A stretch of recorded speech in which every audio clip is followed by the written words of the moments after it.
இந்த மாதிரி 3.5mm jack கொண்ட இயர்ஃபோன்லாம் பழைய மொபைலில் கனெக்ட் பண்ணி நம்ம பாட்டு கேட்டிருப்போம். இப்போ வர 5G மொபைலில் சிலதில் இந்த மாதிரி இயர்ஃபோனை கனெக்ட் பண்ண முடியாது. டைப் சி இயர்ஃபோன் மட்டும்தான் அதில் கனெக்ட் பண்ண முடியும். இப்போ நான் புதுசாக ஒரு 5G மொபைல் வாங்கியிருந்தேன். அந்த 5G மொபைலில் வந்து பார்த்தீங்கன்னா இந்த 3.5mm ஜாக் கனெக்ட் பண்ணுற மாதிரி எந்த போர்ட்டுமே இல்லை. டைரெக்டாக டைப் சி இயர்ஃபோன் கனெக்ட் பண்ணுற மாதிரி மட்டும்தான் அந்த ஆப்ஷன் இருந்தது.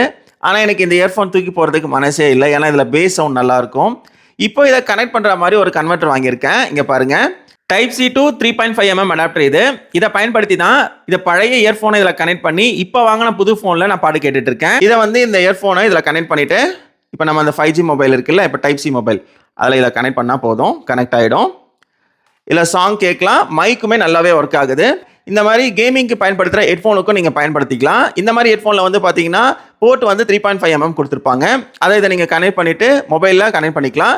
ஆனால் இந்த ஹெட்ஃபோன் வந்து அதில் கொடுத்துருக்கணும், மொபைல் சப்போர்ட்டான ஹெட்ஃபோன் இருக்கணும், அப்போ தான் அது சப்போர்ட் ஆகும்.